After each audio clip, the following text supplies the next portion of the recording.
بسم اللہ الرحمن الرحیم۔ السلام علیکم۔ حمد خدا کے بعد درود حضرت محمد صلی اللہ علیہ وآلہ وسلم پر۔ ہمارا آج کا ٹاپک ہے قرآن اور تخلیق کائنات۔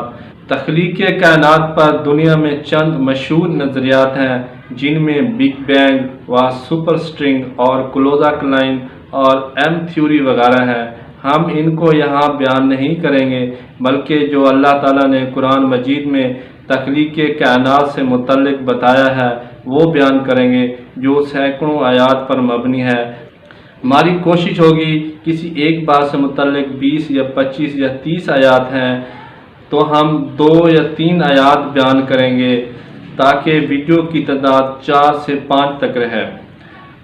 اللہ تعالیٰ نے تخلیق کائنات کرنے سے پہلے تدبر، فکر یعنی سوچ و بچار کیا تھا، تاکہ کوئی یہ نہ سمجھے کہ کائنات ایک حادثہ تھا، جیسا کہ ان تمام سائنسی نظریات والے سمجھتے ہیں۔ اس لیے سورۃ سجدہ میں فرمایا، کام کی تدبیر فرماتا ہے آسمان سے زمین تک۔ سورۃ نازعات میں فرمایا، پھر کام کی تدبیریں کریں۔ اللہ تعالیٰ کے لیے کوئی کام بھی مشکل نہیں، بس وہ کہتا ہے اور وہ کام ہو جاتا ہے، وہ تھکتا نہیں ہے۔ سورۃ یاسین میں فرمایا، اس کا کام تو یہی ہے کہ جب کسی شے کا ارادہ کرنا چاہے تو اس سے فرماتا ہے ہو جا، بس وہ ہو جاتا ہے۔ سورۃ حج میں فرمایا کہ آسمانوں اور زمین کو 6 دن میں بنایا، اور بے شک ہم نے آسمانوں اور زمین کو اور جو کچھ ان کے درمیان ہے 6 دن میں بنایا، اور تھکن ہمارے پاس نہ آئی۔ اور اللہ تعالیٰ کا ایک دن ہماری گنتی کے حساب سے 1000 سال کے برابر ہے۔ سورۃ حج میں فرمایا، اور بے شک تمہارے رب کے یہاں ایک دن ایسا ہے جیسے تم لوگوں کی گنتی میں 1000 سال ہیں۔ ہمیں ان آیتوں سے اچھی طرح معلوم ہو گیا ہے کہ کائنات کی تخلیق ایک حادثہ نہیں ہے، بلکہ اللہ تعالیٰ نے منظم انداز میں پوری کائنات کو ہمارے 6000 سال کے عرصے میں تخلیق کیا ہے۔ قرآن میں اللہ تعالیٰ نے بتایا ہے کہ اس نے تخلیق کی ابتدا آسمان سے شروع کی ہے، اور آسمان کو اپنے ہاتھوں سے بنایا ہے، اور آسمان اللہ کا امر یعنی کام ہے۔ سورۃ ذاریات میں فرمایا، اور آسمان کو ہم نے ہاتھوں سے بنایا، اور بے شک ہم وسعت دینے والے ہیں۔ سورۃ روم میں فرمایا، اس کے قوانین میں سے ہے کہ آسمان اور زمین اس کے امر سے قائم ہے۔ اسی ہاتھوں سے بنے آسمان کو اللہ نے 2 دن یعنی ہمارے 2000 سال کے برابر دنوں میں تخلیق کیا ہے، جیسا کہ سورۃ حامیم سجدہ میں فرمایا، اور انہیں پورے 7 آسمان کر دیا 2 دن میں۔ ہمیں معلوم ہوا کہ آسمان 2000 سال میں اور اس کے علاوہ پوری کائنات 4000 سال میں بنی۔ اس طرح 6000 سال مکمل ہوتے ہیں، اور اول تخلیق آسمان ہے۔ اب سوال یہ پیدا ہوتا ہے کہ آخر اللہ نے آسمان کو کیسے ہاتھوں سے بنایا ہے، اور آسمان کیا چیز ہے؟ ہم پہلے آسمان سے متعلق بتائیں گے کہ آسمان سے کیا مراد ہے، پھر آپ کو اللہ نے اپنے ہاتھوں سے کیسے آسمانوں کو بنایا تھا آسانی سے سمجھ میں آ جائے گا۔ اللہ تعالیٰ نے آسمان کو اپنا نور بھی فرمایا ہے اور دخان بھی فرمایا ہے۔ سورۃ نور میں فرمایا، اللہ کا نور ہے آسمان اور زمین، اور سورۃ حامیم سجدہ میں فرمایا، پھر آسمان کی طرف ارادہ فرمایا اور وہ دخان ہے۔ عربی زبان میں نور وحی کو بھی کہتے ہیں، اور عام روشنی جیسے سورج، چاند، ستارے اور جلتی ہوئی چیزوں سے خارج ہونے والی روشنی کو بھی کہتے ہیں، اور دخان جلی ہوئی چیز کو کہتے ہیں۔ اب اللہ تعالیٰ نے آخر کیوں ایک ہی چیز کو نور یا روشنی اور دخان یعنی جلی ہوئی چیز بھی فرما رہے ہیں؟ دیکھیں، نور یا روشنی کے ایک ذرے کو سائنسی لینگویج میں فوٹون کا بنڈل کہتے ہیں۔ جب یہ فوٹون کسی جسم یا چیز سے خارج ہوتا ہے تو نہ صرف یہ گرم ہوتا ہے بلکہ روشن بھی اور محترک بھی ہوتا ہے، تب اس کو نور کہتے ہیں۔ جب فوٹون اپنی توانائی خرچ کر لیتا ہے تب اس کی گرمی ختم ہو جاتی ہے اور روشنی ختم ہو جاتی ہے، اور متحرک حالت سے ساکن حالت میں آ کر مردہ ساکن سیاہ یا اندھیرے پر مبنی فوٹون بنڈل میں بدل جاتا ہے۔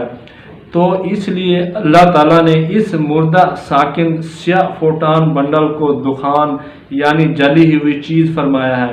جب اللہ تعالیٰ آسمانوں کو پہلی دفعہ نور یعنی روشنی یا فوٹون سے بنایا تو آسمان کو نور فرمایا۔ جب فوٹون سے توانائی ختم ہو گئی تو اسے دخان کے نام سے پکارا ہے۔ جب اللہ تعالیٰ نے آسمان بنانا چاہا تو اپنا نور یعنی روشنی کو لامحدود جگہ کی صورت میں ظاہر کیا تھا۔ شروع میں آسمان کیونکہ روشنی تھا اس لیے اسے نور کہا۔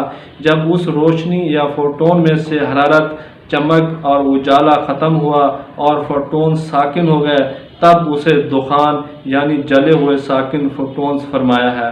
کیونکہ روشنی 2000 سال تک ظاہر ہوتی رہی اس لیے آسمان 2000 سال میں تشکیل پایا، تو انہیں پورے 7 آسمان کر دیا 2 دن میں یعنی 2000 سال میں۔ ہمیں اچھی طرح معلوم ہو گیا ہے کہ آسمان مردہ سیاہ ساکن ان لمیٹڈ فوٹونز کا اجتماع ہے۔ کیونکہ یہ فوٹونز اپنی توانائی خرچ کر کے اندھیرے کے فوٹونز بنڈل میں بدل جاتے ہیں، اس لیے پوری کائنات میں اندھیرا ہی اندھیرا ہے۔ اور قرآن نے 14 صدیاں پہلے بتا دیا تھا کہ پوری کائنات میں اندھیرا ہے، جیسا کہ سورۃ بقرہ میں اور سورۃ نازعات میں فرمایا، یا پہنچا آسمان سے جس میں اندھیرا ہے۔ کیا تمہاری سمجھ کے مطابق تمہارا بنانا مشکل یا آسمان کا؟ اللہ نے اسے بنایا اور اس کی رات اندھیری کی۔ سائنسدانوں نے اب بتایا ہے کہ پوری کائنات میں اندھیرا ہے۔ اللہ تعالیٰ نے فرمایا ہے کہ اس نے 7 آسمان بنائے 2 دن یعنی 2000 سال میں۔ سورۃ حامیم سجدہ میں فرمایا اور انہیں پورے 7 آسمان کر دیا 2 دن میں۔ سورۃ طلاق میں فرمایا اللہ ہے جس نے 7 آسمان بنائے۔ سورۃ حج میں فرمایا اور بے شک تمہارے رب کے یہاں ایک دن ایسا ہے جو جیسے تم لوگوں کی گنتی میں 1000 سال ہے۔ کیونکہ روشنی 7 ریز پر مبنی ہے اس لیے آسمان بھی 7 ہیں، یعنی روشنی کے فوٹونز کی اقسام 7 ہیں اس لیے آسمان بھی 7 ہیں۔ آخر آسمان 7 قسم کا کیوں بنایا ہے یہ ہم آگے چل کر بتائیں گے۔ اللہ تعالیٰ نے آسمان خلق کیا ہے اور ساتھ یہ بھی بتایا ہے کہ آسمان میں ہمیشہ وسعت ہوتی رہے گی، جیسا کہ سورۃ الذاریات میں فرمایا، اور ہم نے آسمانوں کو اپنے ہاتھوں سے تخلیق کیا ہے اور بے شک ہم وسعت دینے والے ہیں۔ ہمیں معلوم ہے کہ آسمان مردہ ساکن فوٹون کا ان لمیٹڈ اجتماع ہے۔ جب اللہ نے پوری کائنات باشمول ستاروں کی تخلیق کر لی تب سورج سے بنی کھربوں کہکشاؤں کی روشنی مردہ ساکن فوٹون میں بدل کر آسمان کو مزید وسعت دے دی ہے۔ اس لیے سائنسدان اب کہتے ہیں کہ کائنات پھیل رہی ہے، لیکن قرآن نے 14 صدیاں پہلے بتا دیا تھا اور کائنات کے پھیلنے کی وجہ بھی بتا دی تھی۔ سائنسدان کہتے ہیں کہ خلا میں بگ بینگ کے نتیجے میں زور کا دھماکہ ہوا اور کائنات خلا میں وقوع پذیر ہوئی ہے، لیکن قرآن کی روح سے خلا میں کائنات کی تخلیق ہرگز نہیں ہوئی ہے، نہ ہی اب کوئی خلا کا وجود ہے۔ ہم فرض کرتے ہیں کہ اللہ نے کائنات خلا میں بنائی تھی یا آسمان خلا میں بنایا تھا، تو اس کا مطلب ہے کہ اللہ اور خلا ساتھ ساتھ تھے۔ اللہ بھی قدیم ہے اور خلا بھی قدیم ہے، لیکن اللہ نے قرآن میں اس سوچ کو رد کیا ہے کیونکہ اس نے سورۃ حدید میں فرمایا ہے کہ وہی اول ہے اور وہی آخر ہے۔ کیونکہ سب سے پہلے اللہ نے آسمان کو اپنے نور یعنی روشنی سے خلق کیا تھا، تو کیا روشنی خلا میں ظاہر ہوئی تھی؟ دیکھیں آسمان کیا ہے، ساکن روشنی یا ساکن فوٹونز کا ان لمیٹڈ اجتماع ہے، یا دوسرے لفظوں میں آسمان ساکن مردہ فوٹونز کا سمندر ہے۔ اس ساکن فوٹون کے گیند کی مانند سمندر میں زمین اور تمام سیارے، ستارے اور کہکشائیں اندر موجود ہیں، باہر نہیں ہیں۔ یعنی جیسے فٹ بال کی ہوا اندر ہوتی ہے، ایسے آسمان اپنے اندر کائنات کو سمائے ہوئے ہے۔ فٹ بال کی مانند گول آسمان کے باہر کسی چیز کا وجود نہیں ہے یا خلا کا وجود نہیں ہے۔ اگر آسمان سے بحر والی سائڈ میں خلا ہو تو آسمان پانی کی طرح پھیل یا بہہ جائے گا، اور آسمان میں موجود کہکشاؤں کا سائنٹیفک نظام دھرم بھرم ہو جائے گا۔ اس لیے آسمان سے باہر کچھ نہیں ہے، اور آسمان کی پیمائش بھی ہمارے لیے ناممکن ہے۔ اس لیے قرآن کی روح سے تمام چیزیں، زمین، ستارے، چاند، سورج اور کہکشائیں، سب کے سب آسمان کے اندر ہیں، باہر نہیں۔ سورۃ نو میں فرمایا، کیا تم نے نہ دیکھا 7 آسمان بنائے ایک پر ایک، اور ان میں چاند کو روشن کیا اور سورج کو چراغ۔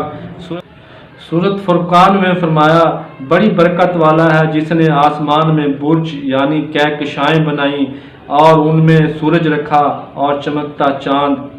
یہ زمین اور چاند، ستارے، کہکشائیں آسمان کے اندر بہہ رہے ہیں، جیسے مچھلیاں پانی کے اندر بہتی یا تیرتی ہیں۔ اس لیے سورۃ رعد میں فرمایا، اور سورج اور چاند کو مسخر کیا، یہ تمام ایک وقت مقرر تک بہتے ہیں یا تیرتے ہیں۔ سورۃ یاسین میں فرمایا، اور شمس بہتا ہے اپنے مستقر کے لیے۔ جیسے چاند، سورج اور کہکشائیں آسمان کے اندر ہے، بالکل اسی طرح ہماری زمین بھی آسمان کے اندر ہے، اور ہمارے پاؤں زمین پر ہوتے ہیں، اور ہمارا جسم آسمان کو چھو رہا ہوتا ہے یا آسمان کے اندر ہوتا ہے۔ جیسے درختوں کی جڑیں زمین میں اور تنے آسمان میں ہوتے ہیں۔ سورۃ ابراہیم میں فرمایا، کیا تم نے نہ دیکھا اللہ نے کیسے مثال بیان فرمائی پاکیزہ بات کی، جیسے پاکیزہ درخت جس کی جڑیں قائم اور شاخیں آسمان میں ہوتی ہیں، بالکل ایسے پرندے بھی زمین سے اڑتے ہی آسمان کی فضا میں پہنچ جاتے ہیں۔ اس لیے فرمایا، کیا انہوں نے پرندوں کو نہ دیکھا جنہوں نے آسمان کی فضا کو مسخر کیا ہوا ہے؟ ہمیں اچھی طرح معلوم ہوا کہ ہماری زمین اور ہمارا جسم آسمان میں ہوتا ہے، یعنی ہمارے پاؤں زمین پر اور جسم آسمان کے اندر ہوتا ہے۔ جیسے پرندوں کی فضا زمین سے شروع ہو جاتی ہے، یعنی ہر جگہ آسمان موجود ہے، کوئی جگہ خالی نہیں ہے۔ اس لیے اللہ تعالیٰ نے سورۃ کاف میں فرمایا، تو کیا انہوں نے اپنے اوپر آسمان کو نہ دیکھا؟ ہم نے اسے کیسا بنایا اور زینت کیا، اور اس میں کہیں خلا نہیں ہے۔ ساکن مردہ فوٹون پر مبنی آسمان ایسے ہے جیسے فٹ بال میں ہوا ہوتی ہے، اور فٹ بال کے اندر ہر جگہ ہوا موجود ہوتی ہے، اس لیے فٹ بال میں کوئی خلا نہیں ہے۔ آسمان ایک ان لمیٹڈ یا غیر محدود فٹ بال کی مانند ہے، ہمارے لیے اس کی پیمائش ناممکن ہے۔ جیسے فٹ بال کی ہوا میں کوئی ستون نہیں ہوتا، ایسے ہی آسمان بغیر ستونوں کے قائم ہے، کیونکہ آسمان یا مردہ ساکن فوٹونز بھی فٹ بال کی ہوا کی مانند اپنے اندر کوئی ستون نہیں رکھتے ہیں۔ اس لیے اللہ تعالیٰ نے سورۃ رعد میں فرمایا، اللہ ہے جس نے آسمانوں کو وسعت دی بغیر ستونوں کے کہ تم دیکھو۔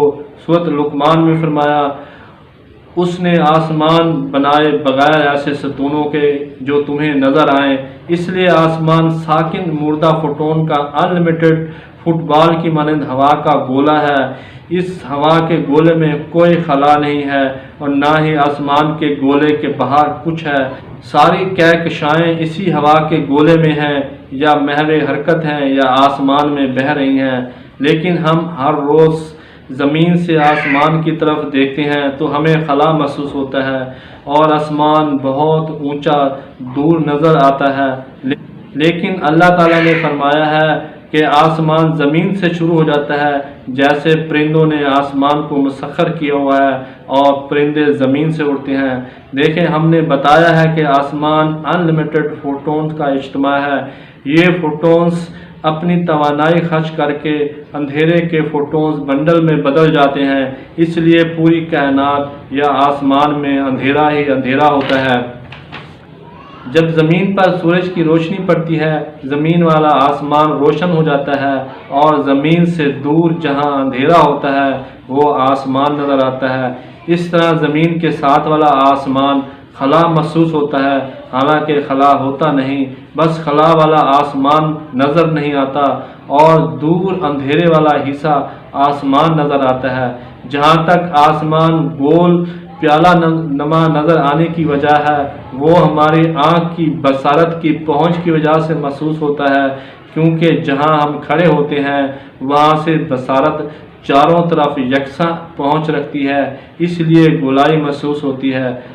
اب ہم اپنی بات کو سم اپ کرتے ہیں کہ تخلیق کائنات ایک حادثہ نہیں بلکہ اللہ تعالیٰ نے تدبر کے ساتھ سب سے پہلے آسمان کو اپنے نور یعنی روشنی سے خلق کیا ہے، پھر یہ روشنی اپنی توانائی خرچ کر کے مردہ ساکن فوٹونز میں بدل گئی ہے۔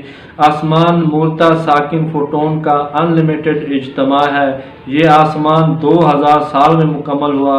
روشنی 7 ریز پر مبنی ہے، اس لیے آسمان بھی 7 ہیں۔ متحرک فوٹون جب اپنی توانائی خرچ کر کے ساکن ہوتے ہیں تو اندھیرے فوٹون کے بنڈل میں بدل جاتی ہیں، اس لیے پوری کائنات میں اندھیرا ہے۔ کھربوں کہکشاؤں کی مردہ روشنی سے آسمان میں مسلسل اضافہ ہو رہا ہے۔ آسمان فٹ بال کی طرح گول ان لمیٹڈ فوٹونز کا ایک گولا ہے جس کی پیمائش ہمارے لیے ناممکن ہے۔ پوری کائنات آسمان کے اندر ہے، باہر کچھ بھی نہیں۔ ہماری زمین، چاند، سورج سمیت تمام کہکشائیں آسمان کے اندر بہہ رہی ہیں۔ آخر یہ روشنی کہاں سے آئی تھی اور اللہ تعالیٰ نے آسمان کو اپنے ہاتھوں سے کیسے خلق کیا تھا، یہ اگلی ویڈیو میں بتائیں گے۔ پلیز ہمارے چینل تشکیل جدید ٹی وی کو سبسکرائب کریں، ویڈیو کو لائک کریں، کومنٹ کریں۔ تمام تعریفیں اللہ تعالیٰ کے لیے ہیں۔ شکریہ۔ خدا حافظ۔